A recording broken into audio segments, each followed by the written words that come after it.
Acabamos de conocer el ranking mundial sobre libertad de prensa realizado por Freedom House, en el que viene a decir que el nivel más bajo de la democracia en España se está produciendo desde la perspectiva de la prensa independiente en este momento. He contado aquí una serie de informes, el último de Reporteros Sin Fronteras, que no pasa por ser precisamente una organización progubernamental, nos sitúa en su ranking por delante de países como Estados Unidos, Francia o Italia en materia de libertad de prensa. Por tanto, yo le digo con absoluta franqueza que en España hay libertad de expresión reconocida por la Constitución y todo el mundo la ejerce habitualmente. Confunda prensa pública con prensa independiente. Aquí hay prensa pública y prensa concertada, y eso es una desgracia para la democracia. El cuestionamiento de la tergiversación de la información dentro de los medios masivos es el pan de cada día.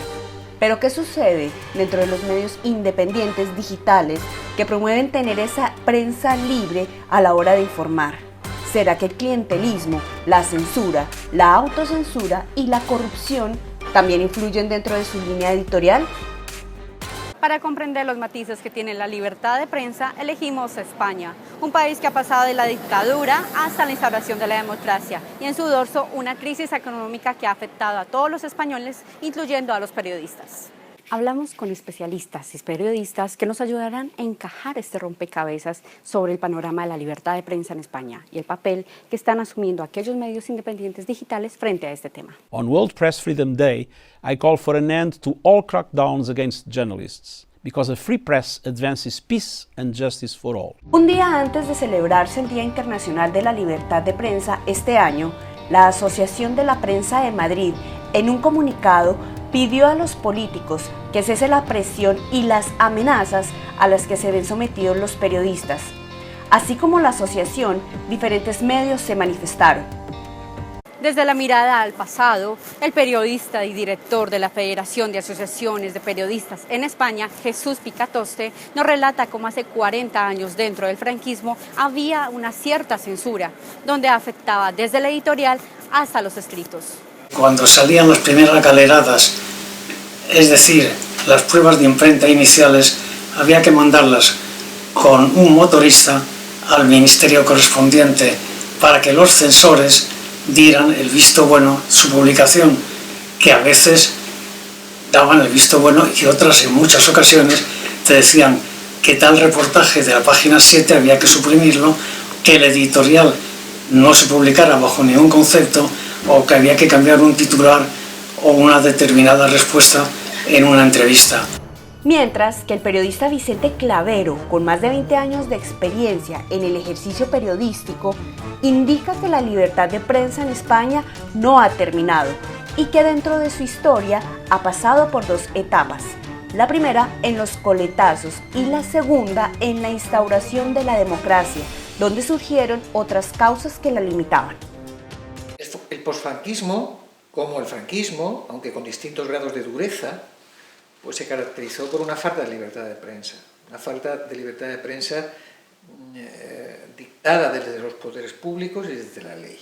Emergió otra manera de coartarla en aquellos agentes políticos, económicos y sociales que tienen alguna capacidad de influir en los medios porque forman parte de su financiación. Sin embargo, en los informes nacionales e internacionales, España goza de muy buena salud en la libertad de prensa.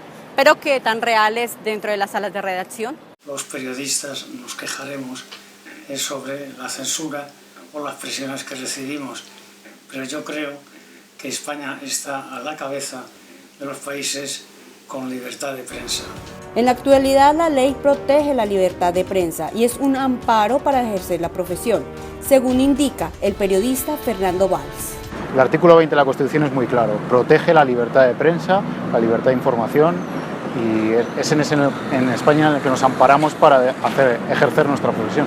Los jueces en España dan siempre la razón al periodista cuando alguien quiere restringirnos nuestro derecho a informar o a opinar libremente. Dentro de dicho artículo se reconoce y protege el derecho a comunicar o recibir libremente información veraz por cualquier medio de difusión. La ley regulará el derecho a la cláusula de conciencia y al secreto profesional en el ejercicio de estas libertades.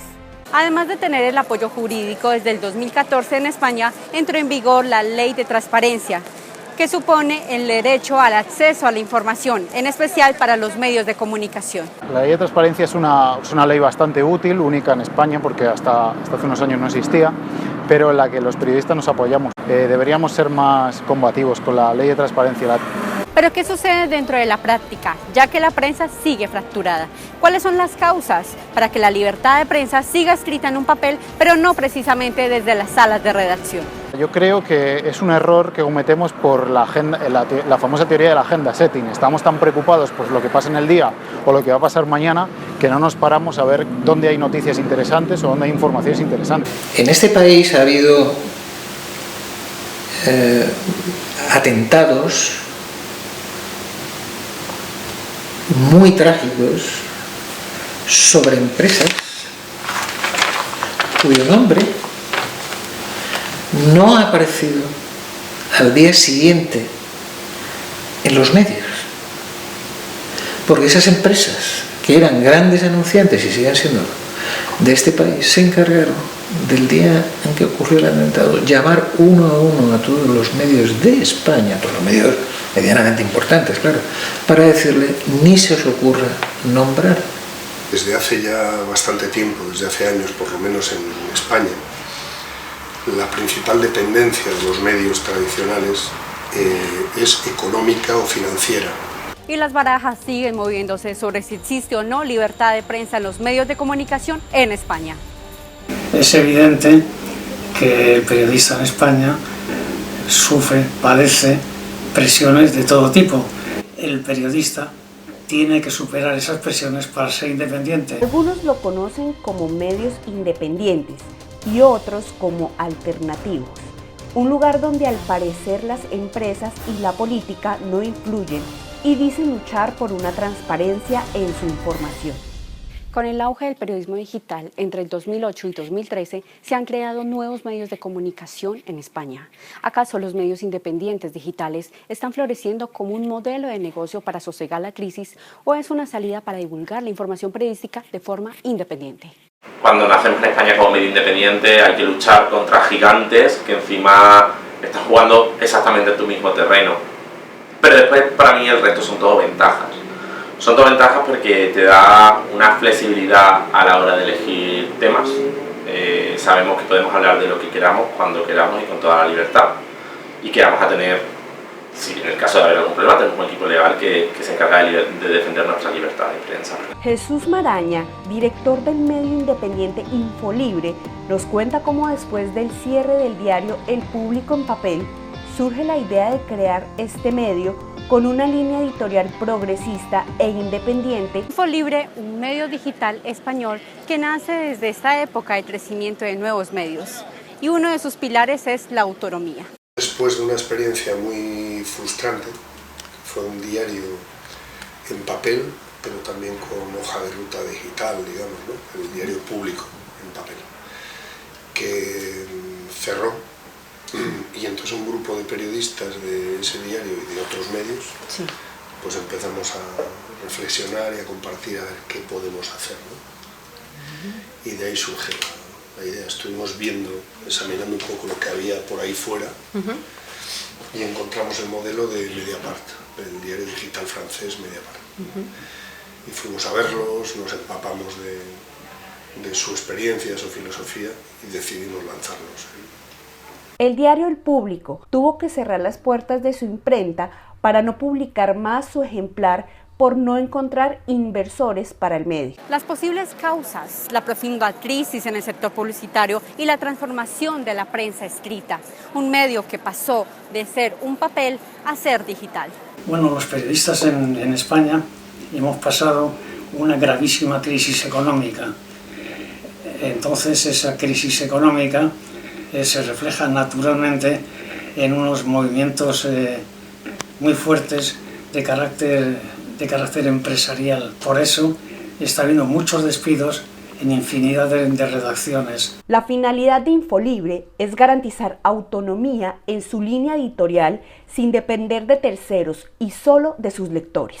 Decía que decidimos lanzarnos porque considerábamos que tal como estaba el panorama en los medios, la única forma de garantizar un periodismo independiente, con aciertos y errores, pero autónomo, era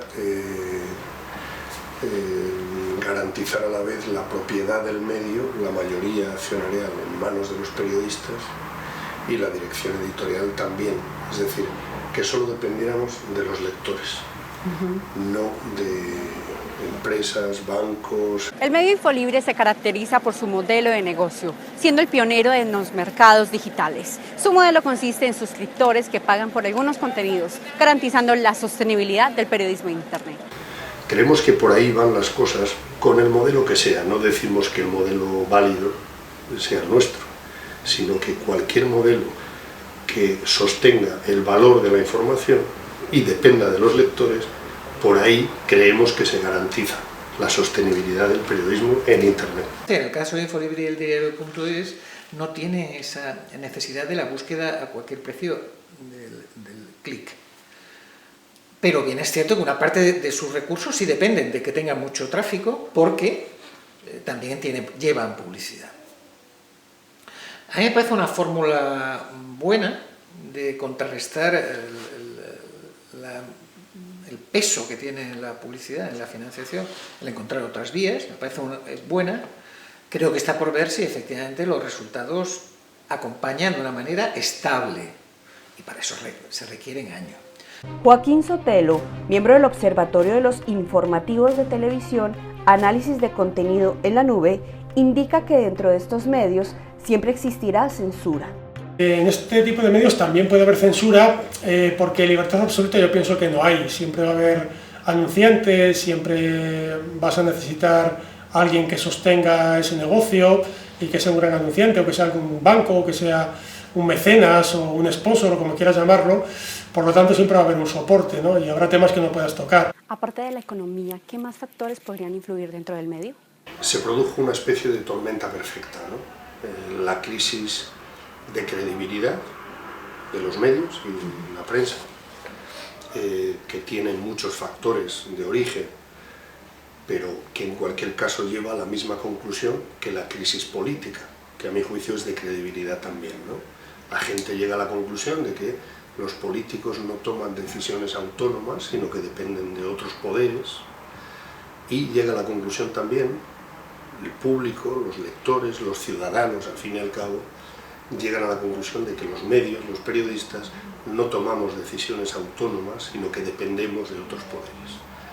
Esa crisis, que se une a la crisis económica, a la revolución digital, a toda esa constelación, ese ecosistema que se rompe, pues da lugar a una crisis sistémica, ¿no?, de los medios. Según el último informe publicado por la consultora Edelman sobre el nivel de confianza de la sociedad, indicó que España bajó 5 puntos durante el último año, situándose en niveles de desconfianza a los poderes económicos, gubernamentales, de los medios y el tercer sector. La inseguridad de la información que se recibe hace que los usuarios contrasten la información desde diferentes medios digitales.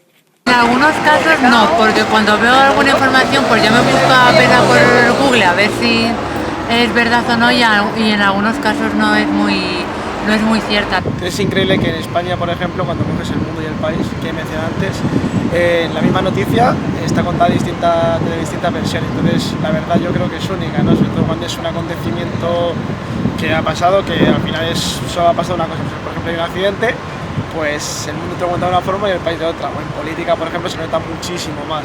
Sin embargo, este informe indica el aumento en el nivel de confianza para los medios nativos digitales en una valoración de 51 puntos.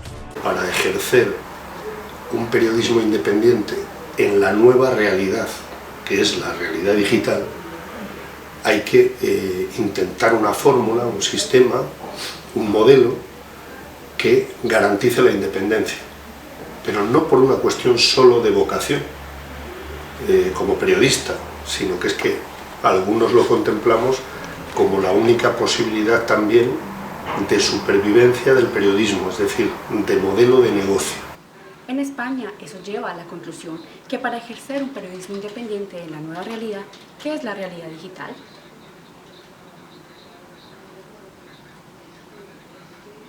Realmente el número de sitios digitales de información ha crecido, sigue creciendo, pero yo creo que llegará un momento en que ese número se estancará porque no habrá para todos. O sea, la sostenibilidad económica de esos medios pues es un valor que también hay que buscar, y un mercado sobresaturado pues tampoco va a ser posible. Dentro del medio digital Infolibre, su principal apuesta es buscar la autonomía. La única forma de garantizar un periodismo independiente, con aciertos y errores, pero autónomo, era